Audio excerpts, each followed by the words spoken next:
जब कभी भी कोई भी चीज़ डिस्कवर की जाती है तो उसके कुछ फ़ायदे होते हैं और कुछ नुकसान भी होते हैं, लेकिन यहाँ पर हम जो बात करेंगे मेरिट्स को लेकर के वो over the Mendeleev periodic table बात करेंगे कि मेंडलीव पीरियोडिक टेबल से बेहतर क्यों है।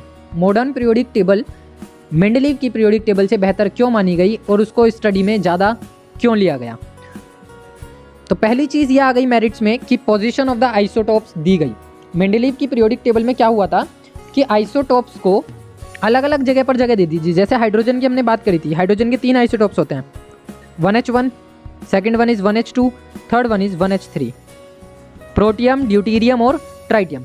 तो मेंडलीव ने इन तीनों को ही अलग अलग जगह पे रख दिया था। क्यों रखा था उसने अलग अलग जगह पे? क्योंकि उसकी पीरियोडिक टेबल का बेस था इनका एटॉमिक मास, और जब एटॉमिक मास इंक्रीजिंग ऑर्डर में आ रहा है तो उसने पहले आइसोटोप को यहाँ रखा, दूसरे आइसोटोप को यहाँ रखा, तीसरे आइसोटोप को यहाँ रखा in the increasing order of the atomic mass. लेकिन जो अब हमारे पास मॉडर्न पीरियोडिक टेबल आई है, मॉडर्न पीरियोडिक टेबल का जो बेसिस है वो क्या है? Atomic number. तो एटॉमिक नंबर के इंक्रीजिंग ऑर्डर में जब हम देखते हैं तो बेसिकली इनका एटॉमिक नंबर क्या पाया गया? सेम। जब एटॉमिक नंबर सेम है तो इनको एक ही बॉक्स के अंदर उठा करके रख दिया गया, जो कि बिल्कुल ठीक बात थी कि isotopes are those elements which have same number of protons and the same atomic number but different atomic mass. तो ये एक ही एलिमेंट के छोटे छोटे पार्ट्स हैं, एक ही एलिमेंट्स के एटम हैं जिनको एक ही बॉक्स के अंदर प्लेस दिया गया। तो इसका बेनिफिट ये रहा कि आइसोटोप्स को अलग अलग ना पढ़ करके अब हम एक ही बॉक्स के अंदर पढ़ रहे हैं।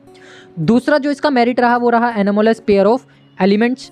बेसिकली मेंडलीव ने क्या काम किया था? एनोमोलस पेयर दिखाया था। उसने पोटेशियम को पहले रखा था और आर्गन को पीछे, आर्गन को पहले रखा था और पोटेशियम को पीछे रखा था। उसने एटॉमिक मास के बिहाफ पे देखा था। लेकिन यहाँ पर जो बात करी गई वो किसके बेसिस पे बात करी गई? एटॉमिक नंबर के बेसिस पे, जिसकी वजह से आर्गन पहले आ गया क्योंकि उसका एटॉमिक नंबर 18 था और पोटेशियम पीछे आ गया जिसका एटॉमिक नंबर 19 था। तो इस तरीके से जो एनोमोलस पेयर मेंडलीव ने अपनी पीरियोडिक टेबल में बनाए थे वो सारे शॉर्टकमिंग्स को दूर किया गया और पीरियोडिक टेबल को आगे बढ़ाया गया।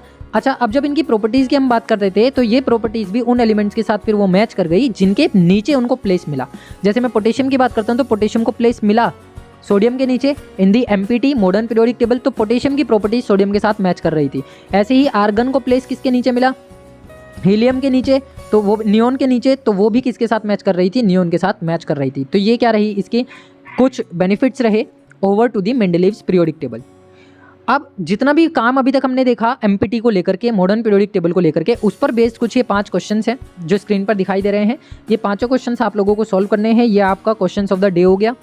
इन क्वेश्चंस को आप सॉल्व करिए और क्वेश्चंस में अगर कोई प्रॉब्लम आती है तो आप उसको कमेंट बॉक्स में कमेंट कर सकते हैं, अदरवाइज आप मुझे पर्सनली मैसेज करके भी पूछ सकते हैं।